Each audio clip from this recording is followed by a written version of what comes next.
So ఈరోజు ఒక చిన్న ప్రయోగం, చాలా రోజుల నుంచి అనుకున్నది. అంటే సెలబ్రిటీస్కి, గొప్ప వాళ్ళకి మాత్రమే అనుభవాలు ఉంటాయి అన్న మాటకి నేను అగెనిస్ట్.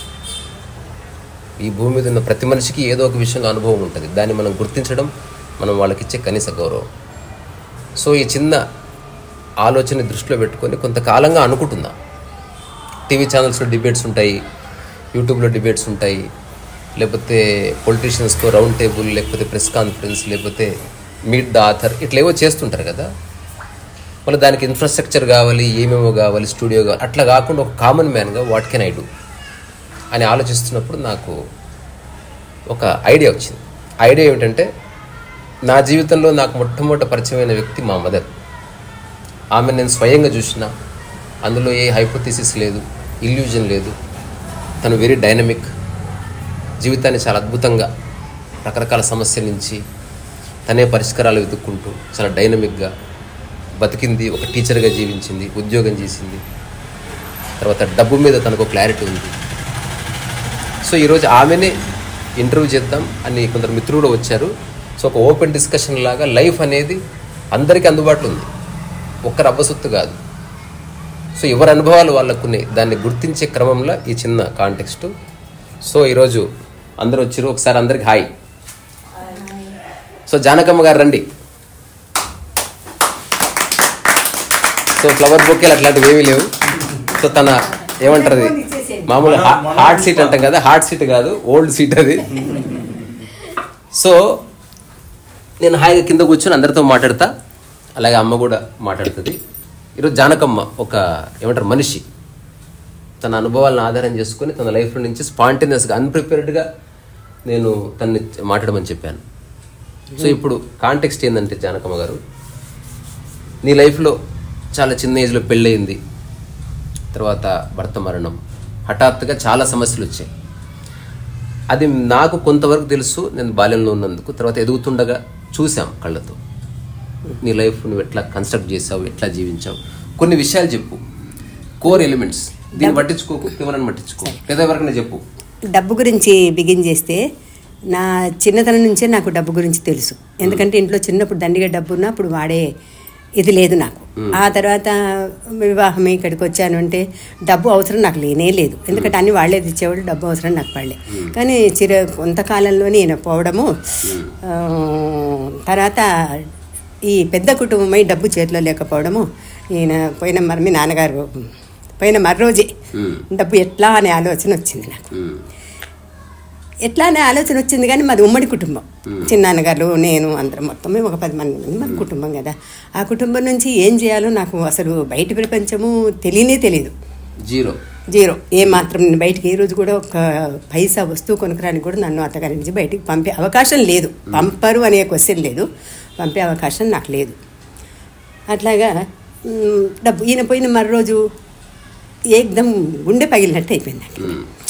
చేతిలో పైసలు లేవు. తర్వాత ఈయన నాన్నగారు పోవడం సందర్భంగా నాకు ఆరోగ్యం కూడా కొంచెము దెబ్బతినిందనమాట. సరే, కొంచెం గొంతులో చేరొస్తుంది. పిల్లడు పెద్దవాడికేమో 9 ఏళ్ళు, వీడికి 4 ఏళ్ళు. నేనా 26. అయితే డిబేట్ కాకుండా సబ్జెక్ట్ ని ఎలాబొరేట్ చేసి చాలా విషయాలు ఉన్నాయి. అవునవును. అయితే అక్కడ డబ్బు బిగిన దగ్గర ఆపి నీకు మళ్ళీ తర్వాత ఛాయిస్ ఇస్తాను. అక్కడ డబ్బు ఎలా అని అనుకుంటుండగానే ఓ 2 ఏళ్ల కాలం గడిచిపోయింది. ఉమ్మడి కుటుంబంలో 4 కలిపి వండుకున్నాను, తిన్నాం, ఏదో అలా నడిచిపోయింది. ఆ తర్వాత ఎగ్దము విభేదాలు వచ్చి ఎవరి పొయ్యి వాళ్ళకు, ఎవరి బియ్యం వాళ్ళకి, ఎవరి ప్రస్తావన వద్దు. కానీ ఆ డబ్బు నాకు ఖచ్చితంగా అక్కడ అవసరం పడింది. ఈ లోపల నాకు చదువులేక 10th ఇంటర్ పాస్ కావడము. అయితే నేను చిన్నప్పుడు 6th క్లాస్ వరకు చదువుకొని ఆ చదువు కెపాసిటీ నా మైండ్లో ఉంది. 10th ఇంటర్ అంతా బోకస్ చదువు, సర్టిఫికెట్ కోసం ఏదో అందరు సహాయం చేస్తే చదివే అది. 6th క్లాస్ వరకు స్టాండర్డ్ చదువు నాకు చెప్పిన వాళ్ళందరూ కూడా. ఆ చదువుతో నేను 5th క్లాస్ వరకు ట్యూషన్లు చెప్పాను. ఆ ట్యూషన్లో చెప్పడానికి ఎలాంటి మార్గం ఎందుకున్నానంటే, నాకు టీచింగ్ ఎలాగో తెలియదు. అన్నిటికీ ఇంగ్లీష్లో స్పీడ్గా రాయగలను, చదవగలను, తెలుగు చక్కగా అన్నీ తెలుసు నాకు. కానీ పిల్లలకు టీచింగ్ చేసే విధానం నాకు ఏమాత్రం అనుభవం లేదు. నేను మీ అన్నకి మాత్రం ఇంట్లోనే చెప్పాను చదువు, నీకు కూడా 4వ క్లాస్లో జాయిన్ చేశాను. 4వ తరగతి వరకు మా అమ్మ దగ్గర చదువుకున్నా. 4వ క్లాస్లో నేను జాయిన్ చేశాను. అట్లా నేను ఒక స్కూల్ ఉండింది అక్కడ, ఎవరు మన బంధువులే పెట్టారు స్కూలు. వాళ్ళ స్కూల్కి వెళ్ళి నా మనసులో ఒకటి బయటకు ఒకటి అనమాట. నీ స్కూల్లో పనిచేయడానికి వచ్చాను, నాకు ఇంట్లో ఇబ్బందిగా ఉంది, బంధువులు కాబట్టి అబద్ధం కూడా చెప్పాను అనుకో. నేను చేయాల్సిన పని ఏమిటి, అక్కడ టీచింగ్ నేర్చుకొని రావడానికి వెళ్ళాను. వాళ్ళు నాకు 100 రూపాయలు జీతం ఇస్తానన్నారు నెలకి. 100 రూపాయలు నువ్వు 3 పైసలు ఇచ్చిన సరిపోంది నేను అనుకొని అక్కడ టీచింగ్ విధానం మాత్రమే నేను నేర్చుకున్నాను. ఆ టీచింగ్ విధానం నేర్చుకుని నెల 10 రోజులకు నువ్వు జీతం వద్దు, నేను చేయడం లేదు పని అని ఈ లోపల పిల్లలందరినీ గ్యాదర్ చేశారు, రాజకీయం చేశాక. ఇప్పటి భాష నేర్చుకున్న భాషలో చెప్తున్నా. రాజకీయం రే నేను స్కూల్ పెడుతున్నాను రా అంటే టీచర్ బాగా చెప్తుందని అక్కడ పేరు తెచ్చుకున్నాను. ఆ కొద్ది రోజుల్లోనే, ఆ నెల 15 రోజులే చేశాను నేను, 2 నెలలు అంతే. అంతలోనే ఈ పిల్లలందరూ నాకు దగ్గరయ్యారు. వాళ్ళందరినీ తీసుకొని మెల్లమెల్లగా నేను మర్నాడు స్కూల్ పెట్టడము, 3, 4 శ్రీను ఇలాంటి పిల్లలందరూ వచ్చేసారు వెంటనే పరిగెత్తుకొని. అప్పుడు ఇంత క్లాసుకు 10 రూపాయలు 5 రూపాయలు అట్లా ఇచ్చేవారు. 4వ క్లాస్ అయితే 10 రూపాయలు, 40 రూపాయలు, 10 రూపాయలు ఎట్లా అంత కొంచెం ఆ డబ్బు నాకు ఇప్పుడు మొత్తం కలిపి నాకు 300 చిల్లర 400 వచ్చింది. మొదటి నెల అయితే 75 రూపాయలు వచ్చింది. ఆ తర్వాత దగ్గర 800, 1000 వరకు కూడా సంపాదించవచ్చు చివరి వరకు. ఆ స్కూల్లో పిల్లలందరినీ మొత్తం ఇట్లా దగ్గర 60కి తక్కువ లేరు, 70కి ఎక్కువ లేరు అంటట్టు పిల్లలు. హైయెస్ట్ ఒక టైంలో 80-85 మంది, అంటే ఇల్లంతా కళకళలాడేది. చాలా హాల్ ఉండేది కూడా ఇచ్చారు మాకు. ఒక స్కూల్ పెట్టండి రిజిస్టర్డ్, ఎందుకంటే 80 మంది ఆ ఊర్లో మామూలు విషయం కాదు. అయితే నేను ఆదివారం కూడా వాళ్ళకు అక్షరాలు చాలా అస్సలు అక్షరం రాని మొద్దు పిల్లలు, ముస్లిమ్స్ పిల్లలు వచ్చారు నా దగ్గర ఎక్కువ శాతం. వాళ్ళకి ఇంత పెద్దగా అయినా కూడా రాని పిల్లలు వాళ్ళు. అలాంటి పిల్లలకు నేను ఒక క్షణంలో నేర్పించి పంపగల శక్తి నా దగ్గర ఉంది. నాకు ఆ విధంగా వచ్చింది, నేను నేర్పించాను. ఆ నేర్పినందుకు వాళ్ళు ఏం చేశారు, ఈమె ఆదివారం కూడా బడి పెడుతుంది మా పిల్లల కోసం, ఆ 10 రూపాయల కోసం అని వాళ్ళకి అనిపించిందేమో. వచ్చి తల్లిదండ్రులు పిల్లలు తీసుకొని వెళ్ళిపోయేవారు, మీరు అందరూ వెళ్ళిపోండి ఇంటికని. వాళ్ళు ఇంత బియ్యం అని పప్పు అని అవి వాళ్ళ ఇంట్లో ఏమున్నాయో పండిన పంటలు ఏవో తెచ్చి ఇచ్చేవాళ్ళు. అమ్మ రేపంతా బడి పెట్టాక నువ్వు ఇంట్లో ఉండు, ఏం బడిలేదు గిల్లేదు, నడుండ్రా మా మేము సతాయిస్తున్నారు, మీరు ఏడ దొరికినరా ఆమె పానానికని. ఎప్పుడైనా పిల్లలు ఒక దెబ్బ కొడితే వాళ్ళు చావగొట్టమ్మా వాళ్ళని అని వాళ్ళు నాకు సహాయం చేసేవాళ్ళు. అట్లా సమయంలో వాళ్ళంతా ఇచ్చిన డబ్బు మళ్ళీ సబ్జెక్ట్ నుంచి ఎటో వెళ్ళిపోతున్నాం. డబ్బు అనే పాయింట్, డబ్బు అక్కడి నుంచి వచ్చింది. ఆ డబ్బుని ఎలా వినియోగించానంటే ఆ వచ్చిన 10 రూపాయల నుంచి మొట్టమొదటి 70-80 రూపాయలు అని చెప్పాను కదా, అందులోంచి నేను ఎంత తినాలి అనేది నాన్న పైసలు కూడా కొన్ని వచ్చాయి అప్పటికి. నాకు ఒక 4,000 రూపాయలు, 3,000 చిల్లర. ఆ డబ్బును దాచుకుని నెలకు 200 రూపాయల సామాను, జాకెట్లు ఏవైనా వేసుకుని చీరలు లంగాలు మా అక్క పంపేది పాతవి, అవి కట్టుకుంటూ ఆ 200 రూపాయలు 70 రూపాయల నుంచి కొంత ఈ డబ్బు కొంత ఆ డబ్బు, నెలకు 200 వాడాలి నేను. మందులకు అవే, తిండికి అవే. వేరే కొత్తవి బయట కొనుక్కురావడం, తినడం, పండ్లు కొనడం ఇలాంటివి ఏవీ లేవు. 10 రూపాయ పాలు, కిలో పప్పు అయితే నెల, కిలో నూనె, ఇంత ఇట్లా జరుపుకుంటూ వచ్చాం. ఆ డబ్బును ఆ విధంగా పొదుపు చేయడం అలవాటు అయిపోయింది. ఆ డబ్బును పొదుపు చేస్తుండగానే రోజుకు వీళ్ళ విద్యార్థులు కూడా నాకు బాగా ఎక్కువైతూ వచ్చారు. వీళ్ళ జీతాలు కూడా వాళ్ళంతకు వాళ్ళే పెంచారు. నాకు 10 రూపాయలు ఇచ్చుటూ 20 రూపాయలు ఇస్తూ వచ్చాడు. ఆ విధంగా నాకు 800 రూపాయల వరకు, దాదాపు 900 వరకు కూడా చివరి దాకా సంపాదించా. ఎప్పటి వరకు అంటే 91 వరకు చెప్పాను ఈ చదువు నేను. 86 ఒక 7-8 ఏళ్ళు చెప్పాను అనుకో. ఆ డబ్బును ఎట్లా వాడాలి అంటే 2 పిల్లలు నాకు చదువుకి, నువ్వు మీ అన్నయ్య, వాళ్ళకి ఆ వచ్చిన డబ్బులోంచి కొంచెం డబ్బులు వచ్చేవారు కొంచెం ఖర్చు కూడా పెరుగుతుంది, మందులను, పిల్లల బట్టలను, ఫీజులను. దానివల్ల మీకు చెరొక 6 రూపాయలు 5 రూపాయలు నీ క్లాసుని బట్టి కదా, మన క్లాసుని బట్టి కొంచెం డబ్బులు మనకు సూట్ కేసులు అవి చీరలే ప్యాకెట్లు వాటి కింద దాచుకొని, మీకు ఫీజులు ఏమి ఎక్కువ లేవు, నీకు ఫ్రీనే చదువు అనేది, ఫ్రీనే చదువు గవర్నమెంట్. కానీ మీకు పుస్తకాలు, నోట్సులు, పెన్నులు, పెన్సిళ్ళు, అరేజర్లు, గీకి పారేసిన పెన్సిల్ వీటికి కావాలి కదా. వాటన్నిటి కోసమని నెలకు నీ సంవత్సరానికి 70 రూపాయలు 100 రూపాయలు, నీకు 100 రూపాయలు, 100 ప్రతి నెల. ఎందుకంటే ఒకేసారి నేను తేలేను 100 రూపాయలు. కాబట్టి ఈ 100 రూపాయలు 12 నెలల పొడుగునా దాచేదాన్ని. ఆ పుస్తకాలు, నోట్సుల సమయం అప్పుడు రజనీకాంత్ అని రాసినవి, ఉమాకాంత్ అని రాసినవి ఎవరిది వాళ్ళకి ఇచ్చేసేదాన్ని. ఇంకా నాకు బెడద లేదు, ఏ బెడద లేదు.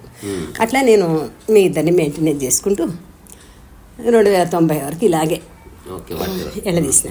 2090లో కొంచెం నాకు పెన్షన్ లేటే అప్పుడు పెన్షన్ వచ్చింది. పెన్షన్ 400 వచ్చేసరికి నాకు మెల్లిగా ఆ పెన్షన్ తిరగడంలో చేయడంలో పిల్లలందరూ ఏమైనారు 4వ క్లాస్కి వాళ్ళకు గవర్నమెంట్ స్కూల్లో జాయిన్ చేస్తే వాళ్ళకు గవర్నమెంట్ డబ్బులు ఇస్తుందట సంవత్సరానికి ఒకసారి. ఎడ్యుకేషన్ పిల్లలకు ఫ్రీ లోన్ ఇస్తుంది, డబ్బులు మళ్ళీ కట్టే పని లేదు వాళ్ళకి. స్కాలర్షిప్ ప్రతి పిల్లవాళ్ళకి అందరికీ కూడా చదివే వాళ్ళకి వాళ్ళ ఇదిని బట్టి, అంటే గవర్నమెంట్ ఉద్యోగస్తుల పిల్లలకి, అది కూడా అందరికి కాదు. ఆ పిల్లలకి ఇచ్చే ఆ పైసలు మాకు వస్తాయి, మీరు రికగ్నైజ్డ్ స్కూల్ పెట్టండి, మేము డబ్బు ఇస్తాం అంటే. రికగ్నైజ్డ్ స్కూల్ కావాలంటే ఏం కావాలని ఎంఆర్ఓ ఆఫీస్కి వెళ్ళాను. అయితే ఆ సలహా నాకు మీ చెన్నైనా కూడా ఇచ్చిండు. ఇంతమంది పిల్లలకు చెప్తున్నావు, ఇన్ని క్లాసులకు చెప్తున్నావు, నువ్వు రికగ్నైజ్ చేస్తే పెద్దగా చేద్దాం స్కూల్ అని మీ పిన్నమదిన వాళ్ళు కూడా చెప్పారు సలహా నాకు.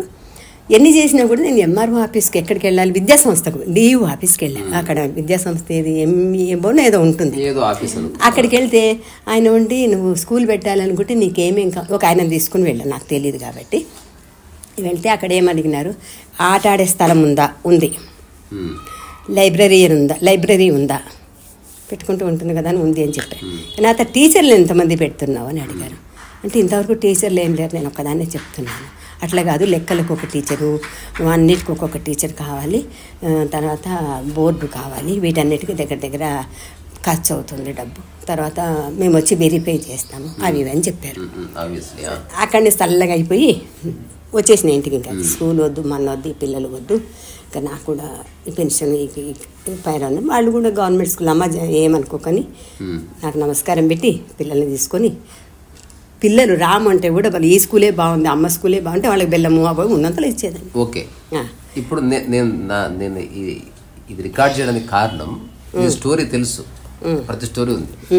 డబ్బు పరంగా ఎలాంటి అదొద్దు నాకు. ఇప్పుడు డబ్బు ఈ విధంగా ఇక్కడ పొదుపు చేసి అది ప్రొలాంగేషన్, అది అట్లా కాకుండా అందరికి సలహా ఇయ్యి డబ్బు అసలు ఎట్లా పొదుపు చేసుకోవాలి, డబ్బుని ఎట్లా మేనేజ్, సరే కథ నుంచి నువ్వు పక్కకి జరిగి ఎమోషన్ వద్దు. డబ్బు అనేది లేనప్పుడు లేని విధంగా బతుకుతాం, ఉన్నప్పుడు ఉన్న విధంగానే బతుకుతాం, కానీ ఉన్నప్పుడే పొదుపు చేయాలి. ఎట్లా చేయాలంటే ముందు ఖర్చును మనము దృష్టిలో పెట్టుకోవాలి. అవసరమా అనవసరమా అని ఒక వస్తువు కొనే ముందు, బట్టలు కొనే ముందు, ఇలాంటివి కొనే ముందు కొంచెము ఆలోచన చేయాలి. లేదా కాస్త కిందికి వంగిన చూడాలి, పైకి ఆకాశం వైపు చూస్తే ఆ చుక్కలు లెక్కలు తెలుస్తాయి మనకి. నీటి చుక్కలు, ఆ చుక్కలు ఎవరు చూడాలి, చూస్తే లెక్కలు తెలుస్తాయి. ఆ లెక్కల ప్రకారం మనం ఇది తెస్తే నేను ఎంత వినియోగిస్తాను, నాకు అవసరం పడుతుందా పడదని డబ్బు ఖర్చు పెట్టాలి.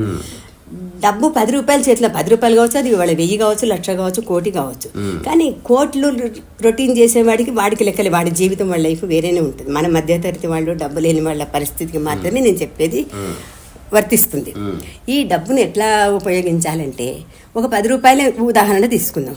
10 రూపాయలు మన బియ్యం ఖర్చు, ఉప్పు పప్పు ఖర్చు, మనకు తాహకు తగ్గ బట్ట, మన తాహతుందా లేదా అని వినోదము, ఇవి చూసుకుంటూ ఖచ్చితంగా రేపు రాబోయేది అనారోగ్యమా లేకుంటే ఇంకేదైనా ఒక కొంచెం డబ్బు ఉన్నట్టు ఒకటి పెళ్ళో ఏదైనా వస్తుంది, శుభకార్యం, ఫంక్షన్, వీటన్నిటిని దృష్టిలో పెట్టుకొని దానికి ఒక 10 రూపాయల నుంచి 3 రూపాయలు మనకు కావు అనుకుంటే మధ్యతరగతి వాడు బ్రతకగలుగుతాడు. మరి ఇంత డబ్బు గురించి తెలిసిన నువ్వు 100 రూపాయల నోటు పొయ్యిలు ఎందుకు వేసినావు? 100 రూపాయల నోటు పొయ్యిలు వేయలేదు. నాకు ఇప్పటికి కూడా కాగితం చేతిలో ఉంటే చుట్టేస్తా, చుట్టే అలవాటు నాకు. ఈ రోజుకి ఏ కాగితం ఉన్నా చుట్టే పడేస్తాను, ఏ పేపర్ అయినా సరే. అందుకోసం నేను ఏవైనా గవర్నమెంట్ కాగితాలు ఆఫీసులు ఉంటే ముందు వాటిని ఒక దగ్గర భద్రం చేస్తే ముందు దొరికిందంటే చుట్టేస్తా. ఈ రోజుకి అది అలవాటు. చుట్టాక దాన్ని చింపడము లేకుంటే ఎక్కడ, నేను ఆ పొయ్యి దగ్గర కూర్చున్నాను, ఆ పొయ్యిలో పడేసాను. అది నాకు ఇప్పటికి కూడా ఉంది అలవాటు. అంటే మీకు ఇంత ఆర్థిక ఇబ్బంది ఉంది అని తెలిసి ఆ పని చేశారా, తెలియక చేశారా? నాకు హ్యాబిట్, అది అలవాట్లో పొరపాటు కూడా కదా. లక్ష్మి గారు, మీరేదన్నా అడగండి, అంటే అందరూ అడగండి. సెంట్రల్ థీమ్ ఒకటే, డైనమిజం, డబ్బు పట్ల. ఎందుకంటే డబ్బు అనేది నేను నిర్వచించిన ప్రకృతి పరంగా శ్వాస ఎంత ముఖ్యమో ప్రపంచంలో డబ్బు అంత ముఖ్యం. అది అర్థమైతే కొంత లిబరేట్ అవ్వచ్చు, డిపెండెన్సీ పోతుంది. సో నా కాంటెక్స్ట్లో నాకు కొన్ని ప్రశ్నలు ఉన్నాయి, ఈమెను ఒక కామన్ మ్యాన్గా చూసి అడుగుతున్నా, అమ్మ గిమ్మగా. అట్లా మీరు కూడా స్పాంటేనియస్గా అడగండి, లెట్ హర్ స్పీక్. పిల్లలు పెద్దవాళ్ళు అవుతున్నారు, వాళ్ళ ఖర్చులు పెరుగుతుంటాయి, ఆదాయం మీరు చెప్పేశారు. ఆ పెరిగే ఖర్చులు ఆదాయం కూడా పెంచుకున్నారు. ఏ విధంగా వస్తుందో ఆదాయం పెంచే మార్గం కూడా ఈ పేరెంట్స్ ఎంచుకుంటారు ఆల్రెడీ ఎట్లాగో. లేదా ఉన్నంతలో పొదుపు చేసి ఆ వచ్చే ఖర్చును దృష్టిలో పెట్టుకుని ఆదాయం ఖర్చు తగ్గించుకుంటారు. ఖర్చు పెంచకుండా, ఆదాయం పెరిగితేనేమో దాంతోపాటు అన్ని ఖర్చులకు అన్నిటికీ పొదుపు పెరుగుతుంది. లేదా మనకు ఆదాయం పెరగలేదు అంటే ఇంట్లో కొన్ని ఖర్చులు తగ్గించుకోవాలి. పప్పు కూర చారు 3 చేసుకునేది ఒక చారు ఒక రోజు, పప్పు ఒక రోజు, కూర ఒక రోజు చేసుకునేది కొంత మిగులుతుంది అంతే. ఎందుకంటే ఇంకో మార్గం లేదు. ఇప్పుడు మా అమ్మలో నేను చూసిన డైనమిజం ఇప్పుడు ఆమెకు అంత గుర్తు రాకపోవచ్చు, నేను చెప్తే కొంత గుర్తు వస్తుంది. మాకు చిన్నగా ఉన్నప్పటి నుంచే డబ్బు ఎలా ఖర్చు పెట్టాలి నేర్పించింది అనమాట. చెప్పారు అంటే చాలా. మరి నేను మా అన్న సైకిల్ వేసుకుని లేదా నడుచుకుంటూ వెళ్ళి మొత్తం మాతోనే సామాన్ చిట్ అంతా రాయించి ఇది మిగిలిన తర్వాత సినిమాకు మిగిలితే పోదురు గాని. సో మాకే తెలిసేది. ఏదైనా ఊరికి వెళుతుంటే కూడా ఇప్పుడు మా అక్క దగ్గరికి అక్కడికి వెళ్ళాలంటే హైదరాబాద్ బస్ స్టాప్కి రావాలి. అంటే నేను చాలా ఏళ్ళు ఎక్కడికి ప్రయాణం చేయలేదు. ఇదే ఏ రూపాయి ఖర్చు భాగమే. ఆ రూపాయి ఎప్పుడైతే నా దగ్గర మిగులుతుందో మెల్లిగా ప్రయాణం చేయాలనిపించింది. వీళ్ళు కూడా ఇంత పిల్లలు అయ్యారు, కొద్దిగా పెద్దగా అయ్యారు. వీళ్ళని తీసుకొని హైదరాబాద్ పోతుంటే వీళ్ళు 2 రూపాయలు ఖర్చు పెట్టేస్తారేమో అక్కడ అవన్నీ చూసి అనుకుని ముందే చెప్పేదాన్ని, ఇగో మన దగ్గర ఇన్నే డబ్బులు ఉన్నాయి, ఛార్జీకి పోనీకి ఇవి రావడానికి చూపెట్టేదాన్ని. వాళ్ళకు అర్థం ఉందో లేదో చెప్పేసేదాన్ని. చెప్పినాక అక్కడ పాపం ఏ రోజు కూడా బస్టాండ్లో కానీ వాడు శనగలు అమ్మనికి రాని రైల్లో ప్రయాణం చేశారు. ఎక్కడ వీడికి అప్పటికి ఇంకా 4వ క్లాసులో జాయిన్ కాలేదు. రైలు ప్రయాణం నీకు గుర్తుందా? పారస్కి రైల్లో శనగల్లో general Achampet to Hyderabad to Akola కానీ లేదు. కానీ మా అదృష్టం ఏంటో మాకు మంచి రిజర్వేషన్ దొరికినట్టుగా. రిజర్వేషన్ వాళ్ళు అవస్థ పడొచ్చారు, మాకు చాలా బాగా దొరికేసింది, చక్కగా పోయినాం. ఆ పోయినప్పుడు కూడా ఆ శనగలు అమ్మొచ్చినా టీ అమ్మొచ్చినా ఏదమ్మా నేను తాగలేదు, వాళ్ళకు ఇవ్వలేదు. ఇంకొకటి పిల్లలకు అనేది నాకు ఎక్కడైనా ఎవరైనా మీలాంటి వాళ్ళు ఒక పండు ఇచ్చారనుకోండి, నాకు తినాలని అనిపించేది కాదు. ఇంటికి తెచ్చి వాళ్ళ కోసి నేను ముక్క తిని వాళ్ళకు ఒక ముక్క ఇవ్వాలి. ఒక్క మామిడి పండు తెచ్చుకొని మేము 4 కోసుకొని తినేవాళ్ళం. ఇది ఇప్పటికీ ఆ కల్చర్ కొనసాగుతుంది. అంటే ఇప్పటికీ నేను తిన్నాను అన్నం. వీడు రాకపోయినా మన పెద్దోడు రాకపోతే కూడా తిన్నాను అక్కడ. ఇప్పటికైనా వీడికి ఇంటికి వచ్చేదాకా అట్లే కూర్చుంటాను. వీడు వచ్చి తింటేనే నాకు తిన్నట్టుగా. తినొచ్చు కదా అప్పుడంటే, సరే పరిస్థితులు అలా ఉన్నాయి కానీ ఇప్పుడు తినొచ్చు కదా. అప్పుడు ఏంటంటే కొడుకు కడుపు నిండితే నా కడుపు నిండుతుందన్న ఆలోచన ఉంటుంది. అప్పుడు లేకపోవడం కూడా రీజన్. అప్పుడు తల్లిని ఇప్పుడు తల్లినే కదా. కాదన్న కానీ అప్పుడు అన్నం దొరకలేదు, ఒక రకంగా లేదు, కష్టం లేదని కాదు. ఇప్పుడు నా మీదే పూర్తి బడ్డే నేను తప్ప ఇంకెవరు లేక నేను మా పిల్లలకు నాకు అట్రాక్షన్ ఎక్కువైపోయింది. ఆ అట్రాక్షన్ ఈ రోజుకు నడుస్తుంది. చిన్న ఉంటది అది అంతే. కొన్ని లక్ష్మి గారు అడుగుతున్నారు, పిల్లలకి ఈ డబ్బు గురించి విలువ తెలవాలి అంటే ముందే అసలు తల్లి చెప్పేయాలి, ఇంతే ఉంది మన దగ్గర, దీనిలో మనం ఉండాలి. అమ్మ నేను న్యూట్రీ చాక్లెట్ లేకపోతే 5 స్టార్ కొనుక్కుంటాను అంటే నీ దగ్గర 100 రూపాయలు అలా పిల్లల ఖర్చుకి ఇవ్వచ్చు అనుకుంటే అందులో 5 రూపాయలు 5 స్టార్కి పర్వాలేదు. కానీ నీ దగ్గర ఉన్నదే 5 రూపాయలు అన్నప్పుడు రేపు 5 రూపాయలు కానీ 50 రూపాయల చాక్లెట్ తింటావా? తిను, లేకపోతే లేదు. ఆ రోజు నీకు పిల్లగాడు ఏమంటాడో ఏమో, పిల్లగాడు ఏడుస్తాడేమో, పిల్లవాడు ఎక్కెక్కి ఏడుస్తాడేమో అని కానీ మనం నెనర్ చూపించాము. ప్రేమ అనుకుంటాం కానీ పిల్లలు ఇప్పటి పిల్లలకి మామూలుగా తల్లిదండ్రులు ఏమనుకుంటారంటే, అయ్యో మా పరిస్థితి బాగలేదని మా పిల్లోడు అప్సెట్ అవుతాడేమో, లేకపోతే పక్కోళ్ళతో పోల్చుకుంటాడేమో అనే అపోహలతో ఏం చేస్తారంటే దాచి ఇంకా గొప్పగా ఇవ్వాలని ఒక లేని డాంబికాన్ని తెచ్చిపెట్టుకుంటారు. సో అమ్మ చేసింది కరెక్ట్, ఎందుకంటే అలాంటి అనుభవం నాకు కూడా ఉంది. ముందే మన విషయం ఏదో వాడికి సున్నితంగా అమ్మ ఇది మనది ఇలా ఉంది అన్నప్పుడు వాడు కూడా అదే చేశాడు అనమాట.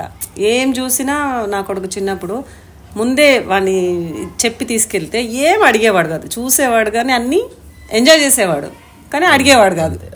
అంతే బాగుంది, చాలా మెంటల్గా ప్రిపేర్ చేశారు. దేవాల్సిందే. ఇంకొకటి ఇప్పుడు ప్యాకెట్ మనీ అని ఒకటి వచ్చింది పిల్లలకి. వాడికి నెలకు 15 రూపాయలు అంటే వాడు బయటికి పోతే ఆ బడి దగ్గర కొనుక్కొని దానికని ఇస్తూ రోజుకి అమ్మాయి నెల జీతాలు పెరిగినాయన మాట వినేపడితే ప్యాకెట్ మనీ కూడా పెంచాలి. వాడు 8th క్లాస్ 9th క్లాస్కి వచ్చింటాడు, డాడీ ప్యాకెట్ మనీ పెంచాలి. పిల్లలకు వాళ్ళ వాళ్ళ కుటుంబ ఆర్థిక పరిస్థితి తెలియజేయాలి. వాడి కాళ్ళ మీద వాడు నిలబడే వరకు వాడికి స్వతంత్రాన్ని ఇస్తూనే గుంజుకుంటుండాలి, గుంజుకున్నట్టు కాకుండా ఇస్తూ ఉండాలి అంతే. మేనేజ్మెంట్ వచ్చేస్తుంది, ఫైనాన్షియల్ మేనేజ్మెంట్. స్వతంత్రాన్ని స్వేచ్ఛని ఇవ్వకుండా మొత్తం తీసుకోకూడదు పేరెంట్స్. అదే కానీ స్వేచ్ఛని ఇచ్చాం కదా అని వాళ్ళని వదిలేయకూడదు. ఇచ్చినట్టు ఇచ్చి స్వేచ్ఛని మళ్ళీ మన చేతిలోని పట్టుకోవాలి. ఆ జుట్టుని వాడు స్వేచ్ఛను కాదని పోతూ ఉంటే వాడి జుట్టు వెనక్కి గుంజి అదే కాదురా అని వెంటనే చెప్పేంత శక్తి వాడు వినే ఇదిలో కూడా మనము చిన్నప్పటి నుంచే నేర్పాలి. ఎక్కువ అమౌంట్ డబ్బులు ఉన్నా కూడా అంతే చూపించి ఇంతలోనే సర్దుకోవాలని చెప్పేవాళ్ళ, లేకపోతే ఉన్నదే అమౌంట్ ఇంక వాళ్ళకు నాకు అలవాటు అయిపోయింది కదా. నాకు పెన్షన్ వచ్చింది, ఆ తర్వాత నాకు జాబ్ వచ్చింది. జాబ్ వచ్చిన తర్వాత పెన్షను ఈ పిల్లలు ఎప్పుడైతే అందరూ వెళ్ళిపోయాక నాకు పెన్షన్ వచ్చింది, 400 నా పెన్షన్ వచ్చేసింది కదా అని అప్పటి వరకు నేను టూత్ పేస్ట్ వాడలేదు, బ్రష్ వాడలేదు, పిల్లలకు చెప్పులు లేవు, నాకు చెప్పులు లేవు. అలాంటిది కొత్త బట్టలు మా అక్క తెచ్చేది 10 రూపాయలు. అక్కడ అవి ఫుట్పాత్ మీద బట్టలు, ఇది చేతులు ఒక రకం, చొక్కా ఒక రకం. అవి చాలా నెలలు వేసుకున్నారు ఇవి. అది ఆ డిస్క్రిమినేషన్ లేదు మా మైండ్ లో లేదు కాబట్టి ఎవ్రీథింగ్ వాజ్ యాక్సెప్టెడ్. మా అక్క అన్ని పాత చీరలు ఏదో ఇంత ఆమె దగ్గర ఏదో ఉంటే తెచ్చి ఇచ్చింది. ఎట్లా నా సంసారాన్ని కాస్త ఆమె ఆదుకున్నది మా అక్క. ఈ విధంగా ఇట్లా బట్టలు అయిన తర్వాత 400 వస్తున్నాయి, పిల్లలకు ముందు బట్టలు తేవాలని చెప్పి వెళ్ళి ఆ 400 ఖర్చు పెట్టేశా. తర్వాత అనుకున్నాను, అరే 400 ఖర్చు పెట్టేసే కదా, నేను ముందు వెనక్కి తగ్గాలి చాలు అనుకొని బట్టలు, పండగ వస్తే బట్టలు ఎంతలో నీకు 300 రూపాయలు ఇస్తాను అంతే. దసరా వచ్చిందంటే 300, ఆ 300 నువ్వు తెచ్చుకో. వీడు పోనని వీళ్ళ మేనత్తని తీసుకువెళ్ళి బట్టలు ఆమె సెలెక్ట్ చేస్తే వీడు కట్టుకునేవాడు. వీడికి సెలెక్ట్. నాకు ఒకసారి గుర్తుంది, ఒక లాగు ఉండేది, లోడాస్ లాగు, దానికి వెనక 2 హోల్స్. అయితే మా అత్త చూసి చాలా ఫీల్ అయిపోయి ఈమె తిట్టుకొని దానికి 2 అస్తర్లు వేసింది. నేను వేసుకొని నాకు గాలాడట్లేదని మళ్ళీ ఓపెన్ చేసుకుని ఇదేమంటే నెక్స్ట్ కొత్త ప్యాంట్ కుట్టినా అలా కుట్టించుకోవాలని ఉండేది నాకు.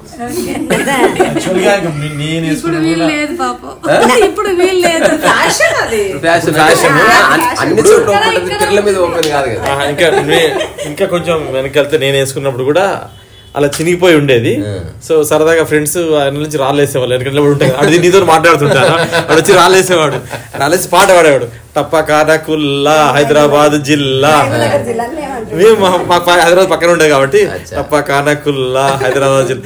కానీ అది అసలు మేము బాధపడ్డాం కానీ అప్పుడు పోలికలు లేవు సమాజంలో, లేవు. అందరికి వాడికి అలాగే ఉండేది, అయితే వాడు ఎక్కిరిస్తున్నాడు, వాళ్ళకి ఇంకా ఘోరంగా ఉండేది, వాడికి ముందు కూడా తిరిగి ఉండేది, కూడా తిరిగి ఉండేది. సో దాన్ని మనం స్పోర్టివ్గా తీసుకునే వాళ్ళం. అసలు ఆలోచన వచ్చేది కాదు నాకు, ఇలా చిన్న బట్టలు ఉండడం వల్ల వీడు ఎక్కిరిస్తున్నాడు. అందరూ సమాజం అలా ఉండేది. గిల్టీ అనేది అసలు కోతిని బాడుగా ఉంది ఏమనుకోదు, దానికి తెలియదు కదా బాధపడాలి. చిన్న విషయం. తర్వాత ఈ చిన్నప్పుడు వీళ్ళు రంగాపురం జాతర అక్కడిక్కడ వద్దు బొమ్మ అంటే రూపాయి ఇచ్చి రూపాయలను బొమ్మ తెచ్చుకో అది ఇది అని చెప్పి కండిషన్స్. మాకు ఎవరు సంసారం వాళ్ళదే కాబట్టి మేము అట్లాగే నడుచుకుంటూ వచ్చాము. వాళ్ళు ఇంత జీపు తెచ్చుకుంటే అది ఆడుకోకరా ఇరిగిపోతుంది, అది ఆడుకోకరా ఇరిగిపోతుంది అని. అయితే నాకు పెన్షన్ వచ్చి మా ఆడబిడ్డ కూడా కొంచెం ఇదైనాక శ్రీశైలం పోయి ఒక కారు తెచ్చింది. ఒరే ఈ కార్ని ఇద్దరు కలిసి ముక్కలు చేసి లోపల మీ అమ్మ ఎప్పుడు కారు ఆడుకునే ₹10 కారు, ఆమె 20 రూపాయలు 30 రూపాయలు 50 రూపాయలు పెట్టి ఇంత కారు తెచ్చి ఒరే దీన్ని ముక్కలు చేయాలి ఇప్పుడే. నాకు మీ అమ్మ కారు ఆడుకొనియకుండా తిప్పలు పెట్టింది, దీన్ని ఏమైనా చేసుకుంటే వీళ్ళు వెంటనే ముక్కలు కొట్టి పడేస్తుంది. ఇప్పుడు కొన్ని స్ట్రేట్ క్వశ్చన్స్. డబ్బున్న వాళ్ళని చూస్తే ఏమైనా కోపం వచ్చేదా ఆ రోజుల్లో నీకు? అంటే నీకు సమస్యలు ఉన్న రోజుల్లో చాలా మందికి బిల్డింగ్ ఉండొచ్చు, కారు ఉండొచ్చు, వాళ్ళను ఏమంటారు చూడు, వాళ్ళ మీద ఎంత కోపం వచ్చినా వాళ్ళని ఏమి చేయలేమని తెలుసు, ఏమి చేయలేము. అసలు డబ్బున్న వాళ్ళకి ఎందుకు వచ్చిందంటే వాళ్ళు పని చేసుకున్నారు వచ్చింది. నాకు డబ్బు ఈయన దాచిపెట్టలేదు, లేదు అంత ఖ్యాల్ లేదు, అసలు మీకు డబ్బు మీద ఏ అభిప్రాయం ఉండేది అప్పట్లో? ఉంది, నా డబ్బు నాకు కావాలంతే, అంతవరకే. కానీ ఇంకో డబ్బు గురించి ఆలోచించేంత టైం కూడా లేదు నాకు. పొద్దున్న 8 గంటలకు గవర్నమెంట్ స్కూల్కి వెళ్ళే వారికి ట్యూషన్ చెప్పేదాన్ని. ఆ తర్వాత నా బడి పిల్లలు వచ్చేవారు మామూలుగా 9 గంటల నుంచి మధ్యాహ్నం ఇంటికి పోయి మళ్ళీ రావడము. సాయంత్రం 4 గంటలకు వదిలిపెట్టేస్తే మళ్ళీ సాయంత్రం వేరే 2 పిల్లలు వచ్చేవారు ట్యూషన్కి. ఇట్లా నేను రాత్రి ఉదయం 6 నుంచి స్నానం చేసి దేవుని దీపారాధన దండం పెట్టుకొని కూర్చుంటే సాయంత్రం 8 వరకు నాకు ఈ రణగొణధ్వనే సరిపోయింది. నాకున్న డబ్బును చూసుకోవడమే నాకు ఆనందం. ఇంకో డబ్బు ఉంటేనే వాళ్ళ డబ్బు నాకు కనపడితే కదా ఈర్ష్యపడడానికి. అప్పు చేయాలని ఎప్పుడన్నా అనిపించిందా? అంటే ఏం లేని పరిస్థితిలో అప్పు చేయాలని ఎప్పుడన్నా అనేది మాకు మొదటి నుంచి అలవాటు. నాన్నకాలం నుంచి కూడా మా నాన్నకాలంలో మాకు ఆహారం తినడానికి కూడా చాలా ఇబ్బంది అయ్యి, మామూలుగా మేము 8 మంది పిల్లలము, అమ్మ నాన్న మొత్తం 10 మంది. మేము 10 మందికి ఆహారానికి ఇబ్బంది అయితే మాకు దగ్గర 2 కిలోల బియ్యం అన్నానికి కావాలి. కానీ మా నాన్న 1/2 కిలో బియ్యం విసిరి ఇంత గిన్నెకు జావగాచి అందరికి పళ్ళె నిండా పోసారే తప్ప అప్పుకు వెళ్ళలేదు. మా నాన్న వెళ్ళలేదు. మా నాన్న ఏది ఉంటే అది అమ్మి తిన్నారు. కానీ ఉన్న కాడికి బెస్ట్ క్వాలిటీ ఎక్కడ అప్పు చేయలేదు. నాకు అప్పు అలవాట్లేదు, ఆ రోజుకు లేదు, ఈ రోజుకు లేదు. దాని ఒక చూపిలాగా చెప్పాలి. అంటే ఏమైనా అసలు మా అమ్మ నుంచి 100% తీసుకున్న ఏకైక థాట్ ఇదే. మిగతాదంతా అంటే అప్పు తీసుకోకూడదు. సో సిటీకి వచ్చిన తర్వాత రెండు క్లియర్ అప్పు తీసుకోదు, ఇవ్వకూడదు. నీకు తీసుకుంటేనేమో రేపులే ఎల్లుండి డబ్బులు ఖచ్చితంగా నీ చేతికి వస్తున్నాయి అంటే అది కూడా 10 రూపాయలు వస్తుంటే ఒక 6 రూపాయలు అప్పు చేయి. 4 రూపాయలు నీకు ఏ అవసరం పడుతుంది ఈ 2 రోజుల్లో, ఆ 2 రోజుల తర్వాత కూడా. ఆ 10 రూపాయలకి 10 రూపాయలు అప్పు చేయకు. కానీ అప్పు చేయకపోవడం మంచిది. ఖచ్చితంగా నీకు ధైర్యం ఉంటే చెయ్యి. రేపు ఇస్తానని ఎల్లుండి ఇస్తాను, ఇంకా నాకు ఇంకా అనుకున్న డబ్బులు రాలేదు, నేను వస్తాయి అనుకున్నా కానీ నీకు తీర్పలేకపోయినా ఎగ్గొడతానా నీకేమన్నా, ఇటువంటి డైలాగ్స్ అవసరం లేదు. కాదు అనేదానికి కరెక్ట్ కాదేమో. ఎందుకంటే ఒక గొప్ప ఆలోచన నాకుంది. అలాంటప్పుడు నా దగ్గర డబ్బు లేనప్పుడు నేను నా వాళ్ళు అనుకున్న వాళ్ళ దగ్గర నుంచి లేదా నన్ను అర్థం చేసుకున్న వాళ్ళ దగ్గర నుంచి అది తీసుకొని మళ్ళీ దాన్ని ఆ అవసరం తీరిన తర్వాత నా ధర్మం ప్రకారం వాళ్ళ డబ్బు వాళ్ళకి ఇవ్వచ్చు కదా. నాకు కూడా ఏమనిపిస్తుంది అంటే మీరు కరెక్ట్ చెప్పి మధ్యలో సైడ్కి వచ్చారు. ఒక్క నిమిషం అండి, సైడ్కి వచ్చారు. గొప్ప ఆలోచన ఉంది అంటే సపోజ్ ఒక బిజినెస్ అనుకుందాం, ఒక బిజినెస్ అనుకుందాం, లక్షలు లేవు కాబట్టి ఇప్పుడు ఒక బిజినెస్ అనుకున్నారు మీరు. ఇప్పుడు ట్రెండ్ తగ్గట్టుగా ఒక 1,00,000 రూపాయలు పెడితే మీ దగ్గరికి ఆ బిజినెస్ అద్భుతంగా ఉంటుంది. అది మీకు వచ్చిన ఫస్ట్ ఆలోచన. ఆ డబ్బులు తీసుకుని పెట్టారు, విత్ ఇన్ 1 month లో 1,00,000 రూపాయలు వచ్చి వాళ్ళకి ఇచ్చేసారు. అంటే అలాంటి థాట్ అమ్మకు లేకుండే. అప్పు చేసి నేను బిజినెస్ చేసో, అప్పు చేసి నేను ఇంకేదైనా చేసో డబ్బు సంపాదిద్దాం, చాలా స్ట్రెస్ నుంచి బయటకు వచ్చి జస్ట్ ఇట్లా గట్టు మీద కూర్చుంది. అంటే ముఖ్యంగా తను పెరిగిన వాతావరణం వల్ల కూడా అలాంటి ఆలోచన రాలేదు. ఎందుకంటే ఎంతసేపు వాళ్ళ ఇల్లే వాళ్ళకు కోట, వాళ్ళ ఇల్లే వాళ్ళకి ప్రపంచం. అవసరాలు పెరగలేదు, అవసరాలు పెరగకుండా చాలా అవసరాలను నెట్టేసా పక్కకి. కేవలం అన్నము, పప్పుచారు, ఇంత నీళ్ళ మజ్జిగ ఇవన్నీ తినుకుంటూ పప్పుచారు, అంత పప్పు వేయడం, పప్పుచారు చేయడమే, అంత కూర ఏదైనా ఉంటే చేయడం, ఏదో విధంగా లేకుండా దాన్ని జరుపు రావడమే అంతవరకే. అంటే సో మచ్ స్ట్రెస్. తర్వాత ఇంకొకటి ఒక ముఖ్యమైన విషయం చెప్పాలి. ఇప్పుడు ఈమె ఏదైతే స్కూల్ స్టార్ట్ చేసిందో మళ్ళీ ప్రపంచంలో ఇక్కడ అలాంటి స్కూల్ రాదు. సో ఇప్పుడు ఎగ్జాంపుల్ నీకు ఎవరు 100 కోట్లు ఇచ్చారనుకో, నువ్వు ఏం చేయాలి? ఒకవేళ డబ్బు లేదు కాబట్టి అవన్నీ చేయలేదు. డబ్బు ఉంటే ఏమేం చేస్తావు చెప్పు. అసలు 100 కోట్లు ఎందుకు ఇస్తున్నాడు అని ముందు ఆలోచించాలి. ఇచ్చాడు అనుకుందాము, ఆ డబ్బు నా మీదకి వచ్చాక నాకెవరైనా వచ్చి నా మీద ఎంక్వైరీ చేస్తారా? డబ్బులు ఇచ్చారు, నువ్వు ఏమేం చేయగలవు. డబ్బు లేకపోతే ఏమీ చేయలేకపోవడం అండర్స్టాండబుల్. నిజంగా ఉంటే ఏం చేయాలి? ఇప్పుడు ఈ వయసులో ఈ క్షణంలో నాకు ఎవరైనా 100 కోట్లు ఇస్తే, నా పిల్లలు ఎదిగారు కాబట్టి, నా మనవలు ఎదిగారు కాబట్టి వాళ్ళకి ఇచ్చి ఏమైనా చేసుకుంటా అని ఇచ్చేస్తా. నాకు మెయింటెనెన్స్ చేసే శక్తి లేదు. ఏమైనా చేయాలనుకున్న పనులు ఇది వరకు ఉండి మిగిలిపోయినవి అన్ని ఇంకా మస్తుకు చేయాలని ఉంటుంది ఏదో వ్యాపారం. అది కానీ వ్యాపారం టైంకి పోలేము, చేయలేము, వయసు అయిపోయింది, ఇప్పుడు ఇంకా చేయలేము. ఏమైనా అనుకున్నవి చేయలే, డబ్బు లేకపోవడం వల్ల చేయకుండా ఉన్న పనులు ఏమైనా ఉండి అప్పుడు వ్యాపార దృష్టి అదేమి లేదు. నాకు నగలు కొనాలనుకోవడం, నగలు అనేది కొనేదాన్నేమో కానీ క్షేత్రాలకు వెళ్ళడం కానీ కొనొచ్చు కదా. అప్పుడు ఆ విధంగా సంసారం ఉండి ఆ విధంగా నా లైఫ్ స్టైల్. 100 కోట్లు వస్తాయి. ఇప్పుడు 100 కోట్లు వస్తేనా చెప్తున్నా కదా, వాళ్ళకి ఇచ్చేస్తాను, నాకు ఎంత ఇస్తారు, నేను మీలాంటి వాళ్ళు వెంబడి యాత్రలు తిరుగుతాను. అప్పుడు మీకు డబ్బు లేదు కదా, ఇప్పుడు అన్ని డబ్బు ఉంది, అంతా బాగుంది. అప్పటి మానసిక స్థితికి ఇప్పటికి మానసిక స్థితికి ఏమైనా తేడా ఉందా? చాలా. ఏం గమనించారు? ఆ రోజు డబ్బు లేదు, డబ్బే ఉండాలి, 10 రూపాయలు ఉంటే ఎట్లా దీన్ని ఎక్కడ దాచాలి, ఎప్పుడు దాచాలి, లేదని ఎట్లా అనాలి, ఉందని ఎప్పుడు తీయాలి అని ఆ స్మరణే సరిపోయేది నాకు.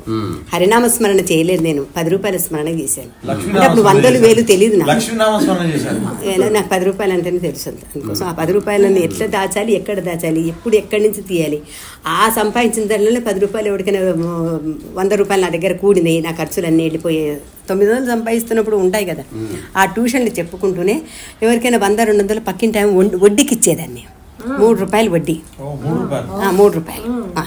ఆ పక్కింటి ఆమె రెడ్డి అంజనమ్మ ఆమె తీసుకునేది 2 నెలలకు ఇస్తాము. అది ఎవరికైనా ఇచ్చేది, ఆమెకు తెలిసిన వాళ్ళకి ఇచ్చి వాళ్ళు ఏదైనా నాకు వెండిదో ఏదైనా పెడితే నేను తీసుకునేదాన్ని కాదు. ఎందుకంటే నా ఇంట్లో భద్రం లేదు కాబట్టి ఆ నగ నీ సొంతం, నీ ఇష్టం.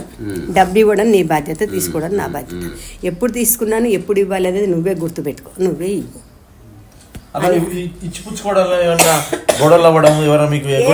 నేనే మర్చిపోయినా, వాళ్ళు తెచ్చి ఇచ్చినాక నాకు అప్పుడు తెలిసింది. 2 మర్చిపోయాను. ఒకటి 300 మర్చిపోతే వాళ్ళు పట్టు చీర పెట్టి తీసుకొని పోయినారు 300 అంజనమ్మ దగ్గర. ఆమె వడ్డీ అంతా లెక్కేసి అమ్మగారు నీ డబ్బులు అని అంటే అసలు ఎప్పుడు తీసుకున్నావు అమ్మ అంటే పట్టు చీర అండి. పట్టు చీర ఆమె వచ్చింది నా ఇంటికి వచ్చి పట్టు చీర నా చీర ఇయ్యమ్మ నీ దగ్గర పెట్టిపోయింది కదంటే లేదమ్మా చీర అంజనమ్మ దగ్గరనే ఉందని అప్పుడు బయటకు వెళ్ళి అంజనమ్మ దగ్గర ఈమె చీర ఈమెకి ఇవ్వాలంట. ఎందుకు పెట్టు నా దగ్గరకు వచ్చింది. అయ్యో రామ్మ డబ్బులు ఇస్తేవి కదమ్మా 300 అవి ఇస్తారా? ఇవ్వను. ఇప్పుడు నమ్మకం పోయింది, మనుషుల మీద నమ్మకం పోయింది. ఏ రోజైనా మీకు నిద్ర పట్టకుండా అలాంటి పరిస్థితి ఏమన్నా వచ్చిందా డబ్బు వల్ల? వచ్చాయి. డబ్బు ఎక్కువే కాదు, డబ్బు లేని పరిస్థితిలో నిద్ర పట్టని పరిస్థితి. ఈ జీవితం గడుచుగా పిల్లల ఖర్చులు పెరుగుతున్న కొద్దిగా మామూలుగా జరిగే సంసారానికి కూడా కొంచెం ఇబ్బంది అనిపించింది. తర్వాత పెన్షను విషయంలో కొంచెం లేట్ అయిన కారణంగా ఆ పెన్షన్కు తిరగడానికి ఆ బస్ ఛార్జీలకు అప్పుడుండే ఆర్టీసీ ఛార్జీలకు కూడా నాకు ఇబ్బంది అయ్యి చచ్చిపోవాలనిపించిందా? అబ్బా నాకు చెప్పాలంటే బాధ అనిపిస్తుంది. పిల్లలు ఉన్నారు, పిల్లల కోసమే అంత కష్టపడుతున్నారు. అంత కష్టపడ్డా నాకు పెన్షన్ లేదు, డబ్బు లేదు. ఒక పెద్ద 2 టావులు తీసుకొని ఎంత డబ్బు వస్తుంది, పిల్లలు ఎవరికి ఎలా తీయాలి, వాడు నీకు భద్రము, నువ్వు అన్నయ్య మాట విను, అన్నయ్య చెప్పినట్టు నువ్వు ఇట్లా అన్నీ రాసి వచ్చిన డబ్బు మీరు ఎలాంటి పీకులాటలు కొట్టాలని హాయిగా ఉండండి, నేను చనిపోవాలనుకుంటున్నానని ఉన్న డబ్బులన్నీ తీసుకుపోయి పిల్లలను ఆలోచించలేదు, తిండి లేదు, ఏమీ లేదు. ముందు నేను ఆ డబ్బులు తీసుకొని పోయి వీళ్ళ నాన్న నన్ను ఎక్కడెక్కడ తిప్పారు అంటే మన మామ దత్తు వస్తే వాళ్ళ అన్నదమ్ముళ్ళు అక్కడ ఉన్నారు, సుబ్బారావు, సుందరరావు, వాళ్ళని అందరినీ చూసి వచ్చేపోయి ఇటు సాగరు, శంకరు, అమరేందరు ఎలాగో చచ్చిపోతాయి కదా అందరిని ఒక్కసారి కలిసి ఏమి లేదు చూడాలనిపించి వచ్చాను అని. ఆ సుందరరావు ఇంటికి పోతే ఆయన గుర్తుపట్టలేదు. ఆ భార్య బయటకు వచ్చి జానకమ్మక్కయ్య అన్నది. అంటే జానకమ్మని అన్న. అయ్యో జానకమ్మక్కయ్య అని చెప్పి అప్పుడు ఇంట్లోకి పిలుచుకుపోయి అన్నం పప్పు భోజనం లక్షణంగా భోజనం పెట్టి పంపించారు వాళ్ళు. ఇది అయిపోయిన తర్వాత ఇంటికి తిరిగి రావడం మేలైంది. అదే క్షణం అయితే ఈయన చనిపోయిన రోజు కూడా చావడానికి ప్రయత్నించాను. కోనేరు ఉంది అక్కడ, అది నన్ను పట్టుకొనే ఉన్నారు ఎప్పుడు ఎవడో ఒకటి, దాన్ని ఏడవలేదు. భాగ్యం అని ఉంది కొల్లాపురం భాగ్యం ఉంది, ఆమె మా తోటి కోడలు, వీళ్ళందరూ కూడా నన్ను ఎప్పుడు వెంట కాదు అసలు నన్ను విడవలేదు. నా భర్తని కాస్త ఇడిచి పండుకున్నారు, వాళ్ళు ఇడవలేదు, నన్ను ఖర్చుకొని పండుకున్నారు. నాకు వెళ్ళే అవకాశం లేదు. 26 ఏళ్ళు ఇంకా ఏడుపు ఆ బాధలు చాలా కఠినంగా ఉండేటి, అసలు చెప్పడానికే కఠినంగా ఉండేది. ఈ విధంగా అయిన తర్వాత ఈ పెన్షన్ లేక ఈ జీవితాన్ని భరించలేక ఈ సంసారాన్ని ఈదలేక ఓనాటి విసుగు వచ్చి అందుకు నాకు అనారోగ్యంతో విసుగు వచ్చింది. పిల్లలకి అన్నం పెట్టడం విసుగు, చర్మ వ్యాధి వచ్చేసింది, రక్తం లేక చర్మ వ్యాధి వచ్చి దాంట్లో నేను చనిపోయిన ఏడుపులో తిండి లేక ఆస్తమాగా వచ్చింది. అది ఈ రోజుకు నన్ను పెంచి పోషిస్తుంది ఆస్తమా నన్నే. ఆ ఆస్తమా ఈ రోజుకి ఉంది నాకు. చర్మ వ్యాధి పోయింది హోమియోపతి మందుల వల్ల. ఆ చర్మవ్యాధిని భరించలేక ఆ బాధ బట్టలు ఖర్చుపోయి ఆ బాధ భరించలేక నాకు వద్దు ఈ బాధ చచ్చిపోవాలనిపించి కాగితం రాసి పెట్టి వీళ్ళెవరికి తెలియదు. తర్వాత పెన్షన్ వచ్చాక ఉద్యోగం వచ్చాక కాగితం చూసుకుని ఏడ్చి ఎవరో చింపేసా. అట్లా అందరినీ బంధువులందరినీ చూసేసరికి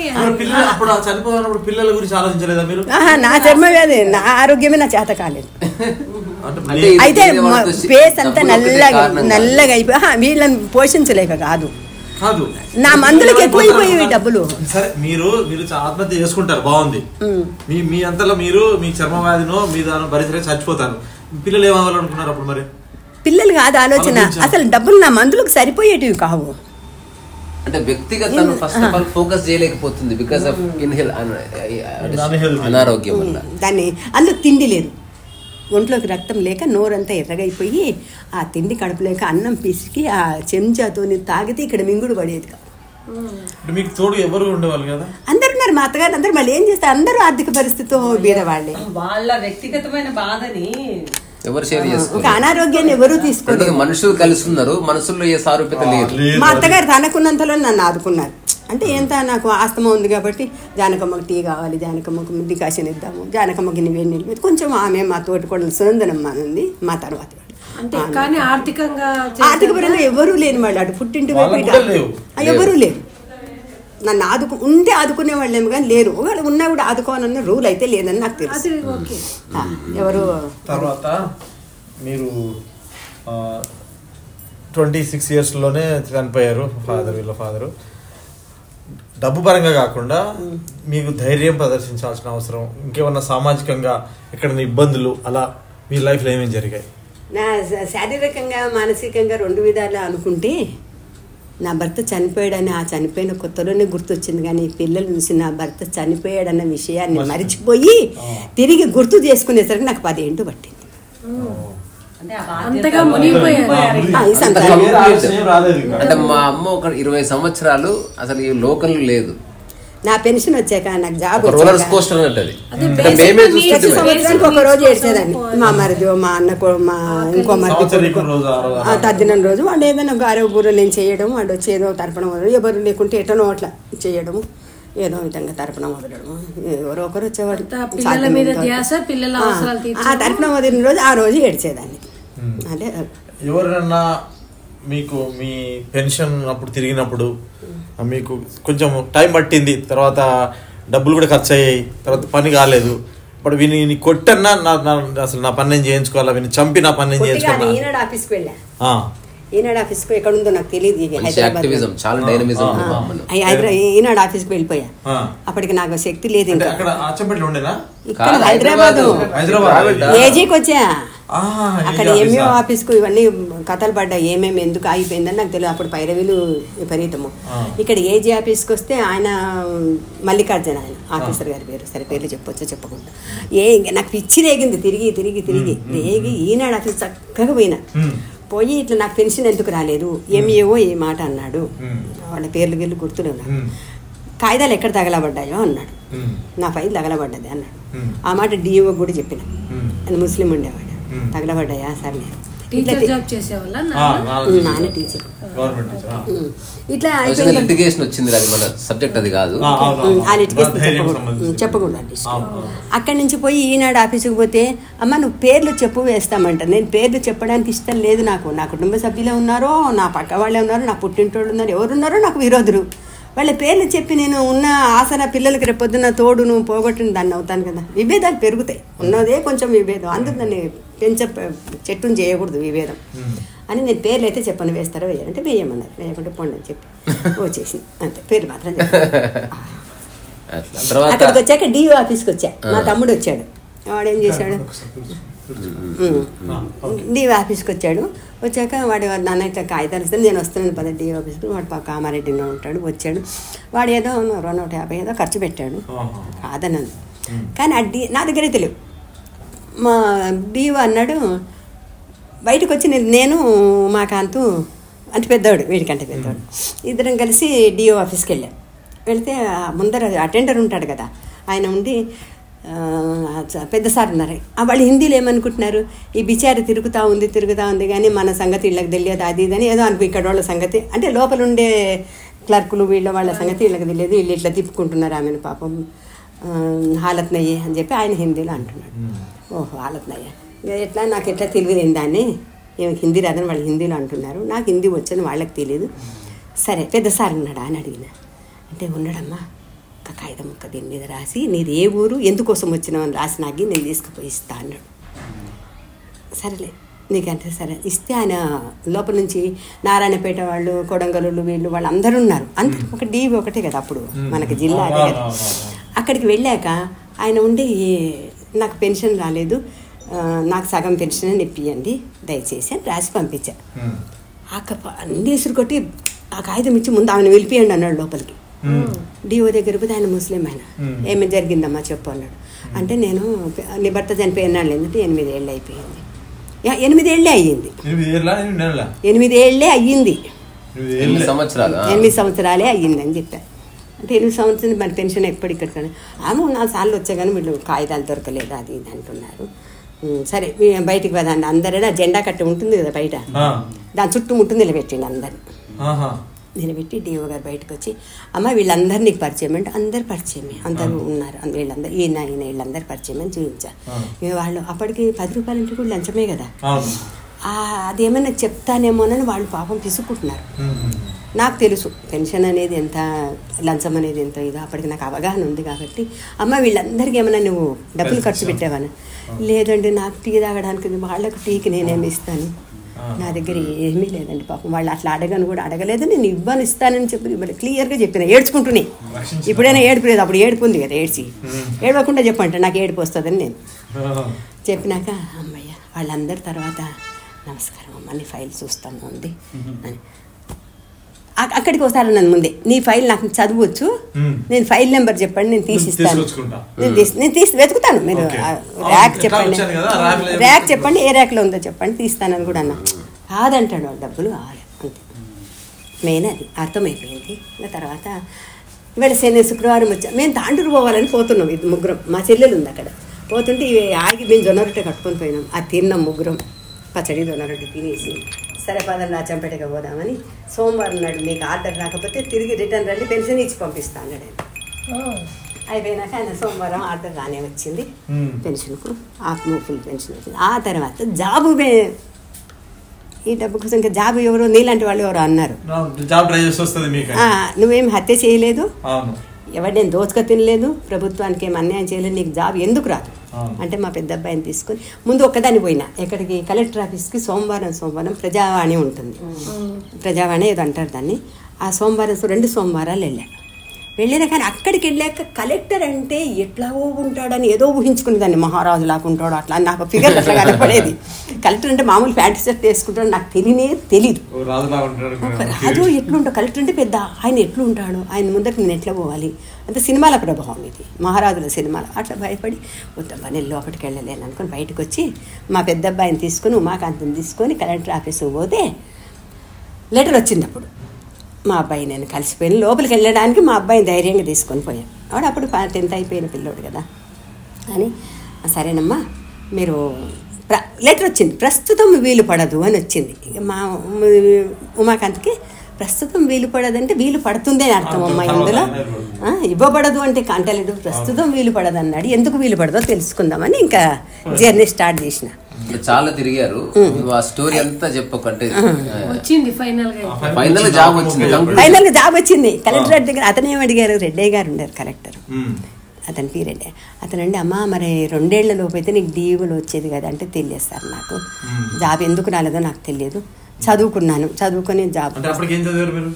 నేను ఈయన చనిపోయి 6th క్లాస్ వరకు చదివా, ఆ తర్వాత 10th ఇంటర్ పాస్ అయ్యాను. తర్వాత ఒక సారు చాలా సహాయం చేసి ట్యూషన్ చెప్పి, రంగారావు సార్ కదమ్మా, రంగారావు సార్ గురించి ఒక మాట చెప్పు.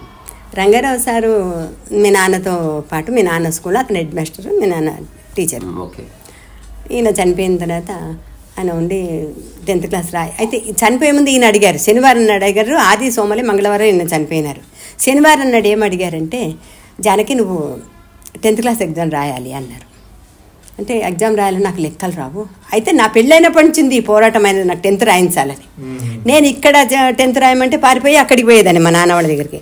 మా నాన్న కూడా చదువుకోమనే చెప్పేవాడు, పుస్తకాలు అక్కడ పెట్టి వచ్చాను నాన్న అని. వీళ్ళు పుస్తకాలు తీసుకుపోయి అక్కడ అన్ని అబద్ధాలు ఆడే 10th రాయలేదు నేను, నాకు లెక్కలు అస్సలు కొంచెం ఇబ్బంది. అంటే ఈయన అన్నారు అదే రోజు శనివారం రోజు, నీకు నేను 10th డబ్బులు ఇచ్చి పాస్ చేస్తే మిగతా సబ్జెక్టులన్నీ నీకు వస్తాయి కదా అంటే, సరే అన్న నా మీద ఒట్టేయి అన్నారు. ఒట్టేయించుకున్నాను, ఒట్టేస్తేనే నేను టీ తాగుతా అన్నారు. ఒట్టేయించుకొని టీ తాగినారు. ఆ ఒట్టు మనసులో ఉంది కాబట్టి వెంటనే ఆయన చనిపోయిన ఏడుపు బంద్ చేసుకుని వెంటనే 10th కట్టా. ఆ ప్రభావం, ఆయన ఒట్టు ప్రభావము. శనివారం ఒట్టు, ఆది సోమవారం మంగళవారం చనిపోయినారు కాబట్టి ఆ ఒట్టు ప్రభావం నన్ను 10th రాయించింది. ఏమాత్రం ఒట్టు లేకుంటే రాసేదాన్నో కాదో అటెండర్ పోస్ట్ చేసి, అయితే ఇంత 10th రాసినాక ఇంటర్ పాస్ అయితే నాకు జూనియర్ అసిస్టెంట్ ఇస్తారు అని చెప్పారు. అటెండర్ అంటే నాకు ఒక ఫీలింగ్ అనమాట. ఏమిటి, మా ఇంటికి అటెండర్ ఇచ్చారు, అయ్యా చాయ్కి పైసలు ఇవ్వకపోతే పండగైనా ఇవ్వకపోతే అని ఎత్తుకోకుంటూ, నేను అటెండర్ అయితే వాళ్ళని అడగాల్సి వస్తుందేమో. కూలి చేసుకున్నా పర్వాలేదు, ఇటుకలు గంప మోసుకున్నా పర్వాలేదు, మనం ఇంట్లో స్కూల్ చెప్పుకున్నా పర్వాలేదు, మనం పని చేసి సంపాదించుకుని తప్పలేదు, కానీ ఒకరి ముందు చేయి జాపడం అనేది మనకు తగదు. ఇది ఒకటి తెలుసుకున్నా కాబట్టి నేను అటెండర్ పోస్ట్ నాకొద్దు, నేను జూనియర్ అసిస్టెంట్ అవుతాను. లేట్ అయితే అయింది, ఎన్నేళ్ళు బతికా పప్పు చారు తిని, ఇంకో 2 ఏళ్ళే కదా అన్నట్టు ఇంటర్ కూడా రాసి జాబ్ పోతే ఆ జాబ్ రాలేదు. ఆ తర్వాత ఏదో విధంగా జాబ్ వచ్చింది. ఆ జాబ్ దగ్గర రెడ్డి ఏమడిగారు, మరి అప్పుడు అటెండర్ పోస్ట్ వద్దన్న కాగితం రాసుకొని పోయినా, నేను చెప్పే మాటలని ఆయన కాగితం ఇచ్చేసా.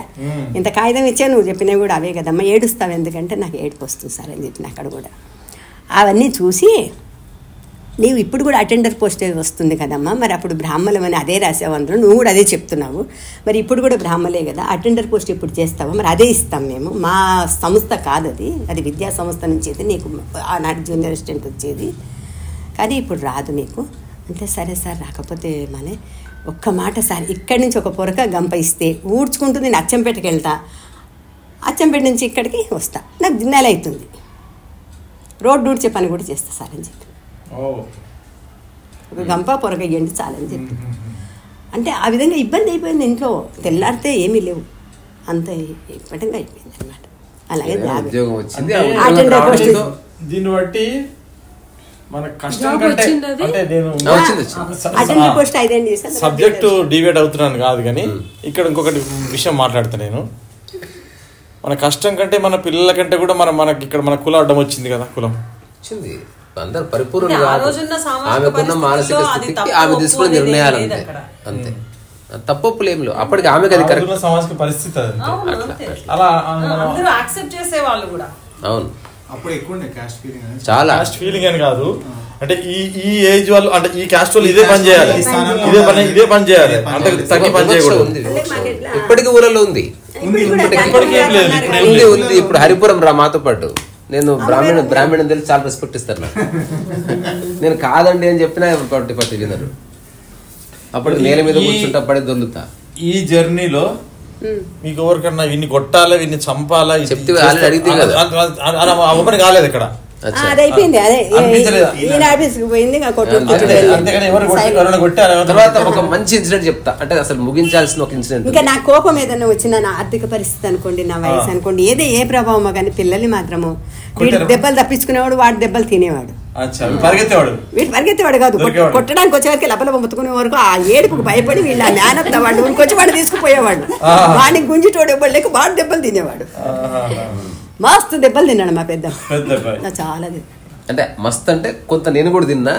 ఆమె చాలా అంటే నువ్వు పెద్ద యాక్టర్ అప్పుడే కాదు కాదు చాలా కొట్టేది. అయితే అంటే ఇంకా నిజానికి కాదు వీడు ఫ్రస్ట్రేషన్. ఇదిగో వీడికి ఒకటి ఛాయ్కి సాసరు ఉండేది, అదే కావాలంటాడు. నాకు ఈ పని దీంట్లో ఎక్కడ దొరికేది కాదు. అది కావాలంటే అది లేదురా అంటే అదే కావాలంటే ఆ చేతిలో మనం పోత గరిటె ఉండేది సిల్వర్ది, అది ఇట్లా ఊపడి తట్టుకోవాల, అది సరిగ్గా పడిపోయింది. నాకు ఒక 3-4 నిమిషాలు ఏం కనబడలేదు. అన్నానికి రాలే. ఇప్పటికి మా అమ్మ అంటది ఆ రీజన్ వల్ల నువ్వు ఇట్లయినవేమో. అంటే నేను అంట మేబీ కావచ్చు. 3 ఏళ్ల పిల్లగాడప్పుడు వాన వస్తుంది మే నెల ఎండులో, 25 తర్వాత మే నెల చెప్పిస్తారు రికార్డ్ అయితే గాడుపులు వస్తాయి కదా. ఆ వాన గాడుపులు అవి మనకి ఎండాకాలం అర్ధరాత్రి అప్పుడు వస్తుంటాయి. మేము మిద్దె మీద పడుకునేవాళ్ళం చెప్పేట్ల, మా అత్తయ్య గారు అందరం కలిసి, పిల్లలు అందరం. అయితే అందరం కలిసి నడిచొస్తున్నాం. నేనేం చేసిన, పిల్లలు నడుస్తారు కాబట్టి మా అత్తయ్య పెద్దది కాబట్టి నేను ఆమెను చూసుకున్నాను. ఆమె నన్ను కష్టపెట్టలేదు, చాలా మంచి మనిషి ఆమె నాకు తెలిసినంత వరకు. నన్నైతే కష్టపెట్టలేదు, ఎవరిని కష్టపెట్టలేదు. ఒక 6 రోజుల్లో ఒక అత్తగారిని మంచి మనిషి అని చెప్తున్నారంటే చాలా గొప్పది.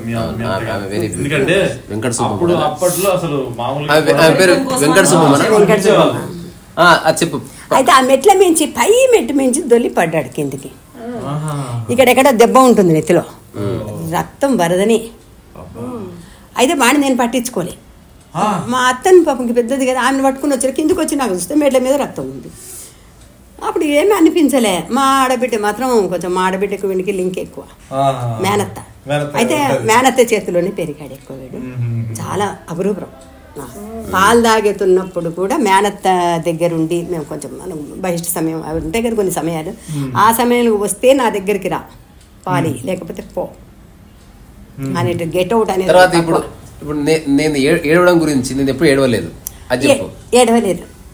By birth I never cried. పుట్టినప్పుడు ఏం ఏడ్చాడు క్యార్మన్ అంతే అంతే. నెల పిల్లడైన తర్వాత అస్సలు ఏడిపోలేదు. అంటే ఆయన ఏడవలేదు కానీ ఏడిపించాడా? అసలు ఏడిపించలేదు. ఈ రోజు కూడా నేను ఇప్పుడు ఏడిపిస్తున్నాడు. ఎందుకు కొట్టలేదు అంటే నేను కొట్టబోయేసరికి ఏడ్చేవాడు. నేను చెప్పేది ఉయ్యాల్లో ఉంటారు కదా పిల్లలు, 4 తాళ్ళ గొలుసులో ఉయ్యాల, ఆ ఉయ్యాల జంపు వీడు పిల్లోడు బాగా. ఆ ఉయ్యాల ఇంత పెద్ద ఉయ్యాల వీడికి 3 నెలల పిల్లవాడికి సరిపోకుండా అయిందనమాట. ఆ ఉయ్యాలని ఈ కాలుతోటి ఆ కాలుతోటి అంటే మా వీళ్ళ చిన్నాయనలు వాళ్ళు వీళ్ళు వచ్చి అనుకుంటూ 6 నెలలు 7 పిల్ల అన్ని యాక్షన్స్. ఇంకా ఆ లోపల వీడు పనులు చేసేవాడు, వాడికి పనులు ఉంటాయి కదా, పోసేవాడు వేసేవాడు. అవన్నీ మొత్తము అటు ఇటు అడ్డం తిరిగి మొత్తం ఒళ్ళంతా పుసుకుని శుభ్రంగా. అయితే ఆ ఏడుపు ఎంతకైనా ఏడుస్తాడేమో అని ఆ అమ్మగారు గిచ్చేనే ఏడిపిస్తాను నీ కొడుకుని అంటుండ్రి బాలిశ్రమ్మ అనసీమ. ఏడుపు నువ్వు పాలు ఇవ్వకుండా ఎంతసేపైనా ఉండు. ఆహా మా ఆడబిడ్డ ఎత్తుకోవడము ఐదైనా ఏం బిస్కెట్లు గిస్కెట్లు అప్పుడు చాలా తక్కువ కూడా. ఆ అన్నం వేడి వేడి అన్నం అయితే చింతకాయ పులుపు చింతకాయ కండ అదేసి ఇందులోనే పిసికి ఇంత ఇంత ఇంత తినిపిస్తే నేను అప్పటికి 2 ఏళ్ళు ఏడాది దాటి 2 ఏళ్ళ పిల్లవాడు అయిపోయాడు. 3 ఏళ్ళు వచ్చింది, మాటలు కూడా వచ్చాయి, నడక మాటలు అన్నీ వచ్చాయి. రే రారా నాకు పాలు దాచా అన్నాళ్ళు ఇచ్చేదాన్ని. పాలు తాగుదారా అంటే నేను పుల్లన్నం తింటాను, పాలదుపా లాస్ట్ నా తండ్రి చనిపోయి కూడా తాగాడు. వాడు అంతే వీడు అంతే. 3 నెలలు నిండి 4వ ఏడు వచ్చాక కూడా తాగాడు. వాడు తాగాడు, వీడు తాగాడు. ఇప్పుడు ఇదే అప్పుడు మనం బుద్ధుడి స్టోరీలో చదివితే ఒక మిరాకిల్ అవుతుంది ఏడవకపోవడం అనేది. కామన్ మ్యాన్ కాబట్టి గాలి కొట్టుకుపోతుంది. వెరీ బాలిశ్రమ అనుశ్రమ సూర్యమ్మ వీళ్ళు వచ్చి నీ కొడుకు అయ్యగారు ఏడవాడు ఆ చిన్నయ్య గారు అని అనుకుంటూ. అంటే అదొక ప్రాబ్లం అని మీరు ఎప్పుడు అనుకోలేదా? ఏమీ లేదు అనిపించలేదు అసలు. ఆనందంగా నవ్వులు కేరింతలు ఆ కేకలు వేస్తే పక్కింట్లో వాళ్ళు వచ్చి వినేవాళ్ళు అంతే. అంత బాగా ఆడుతూ చాలా బాగా. మబ్బు కాదు కదా, చిన్నప్పటి నుంచి మబ్బు కాదు, అక్కడి నుంచి కూడా మబ్బు కాదు. తిండికేయాలు తక్కువ, ఆటకేయాలు ఎక్కువ. తిండి ఏం పెడతారా, ఏది ఉంటే తిని ఎంత ఆడుకోవాలో అంత ఆడుకున్నారు. తిండి తినేటప్పుడు ఏం తింటాం అనేది కాదు, మనం ఫస్ట్ అక్కడ ఆట మిస్ అయిపోతుంది. తిన్నామంటే అక్కడ వెళ్ళిపోయి ఆడుకోవచ్చు. నాకు చాలా ఎర్లీగా రిజిస్టర్ అయింది ఒకటే ఆట. చాలా బాగా ఆడుకున్నారు. అయితే సతాయింపు కూడా కొంచెం నా దగ్గరికి వస్తే నేను గుద్దుడు ఉంటుందని, బచ్చాలు పడతాయని, రొట్టెలు బచ్చాల మీద పడతాయని వాళ్ళ అన్ననే సతాయించినాడు. ఎక్కువ శాతం వాళ్ళ అన్నకు వాళ్ళకే తెలుసు వాడి కొట్లాట విని మొండితనం. ఒక ఇంట్రెస్టింగ్ ఇన్సిడెంట్ చెప్పి ముగిద్దాము. అది అత్యంత అరుదుగా జరుగుతుంది. ఈ రోజుల్లో జరిగింటే పెద్ద ఇష్యూ అనమాట. మా నాయనమ్మ చనిపోయినప్పుడు ఊర్లో వాళ్ళు ఎవరు రాలే డెడ్ బాడీ మోయడానికి. సో ఈమెతో పాటు 4 యారాళ్ళని కలిసి డెడ్ బాడీ మోసారు. ఆ ఇన్సిడెంట్ చెప్పు. ఎందుకు రాలేదు? ఫస్ట్ వివక్ష. వివక్ష కాదు, వాళ్ళకి పిలుపులు అందాలంట, పెళ్లి పిలుపులు ఆట. చనిపోయిన పోయి ఇంటికి పోయి చెప్తామా? ఇంటికి పోయి మా శవాన్ని పోయి నాకు ఎవరు లేరు రండి అని అంటే వస్తారంట. మరి నాకు తెలియదు ఆ విషయం, తర్వాత తెలిసింది. అయితే అప్పటికే మా అత్తగారికి 3 కొడుకులు. 3 కొడుకుల్లో 2 ఈయన వీళ్ళ నాన్న పోవడం, వీళ్ళ నాన్న చనిపోయిన 2 నెలలకి ఇంకొక ఆయన కూడా చనిపోయినాడు.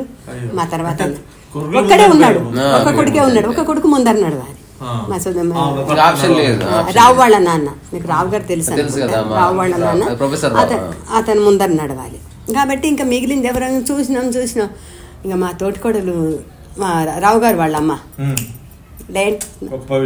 లేండి సరోజమ్మ ఇలా 2 కలిసి లేచి 4 వేసినాము, లేపుకున్నాం, మంచిగా నడుచుకుంటూ మా బావి దగ్గర తీసుకొని పోయినాం.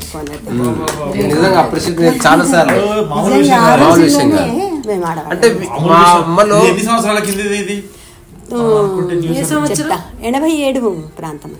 అంటే మామూలుగా లేదు అప్పుడు. ఇంకా చాలా గ్రేట్. అంటే సామాజిక వివక్ష ఉన్నది. ఇంకా వీళ్ళు ఏం పట్టించుకోలేదు, ఐసోలేటెడ్ గా.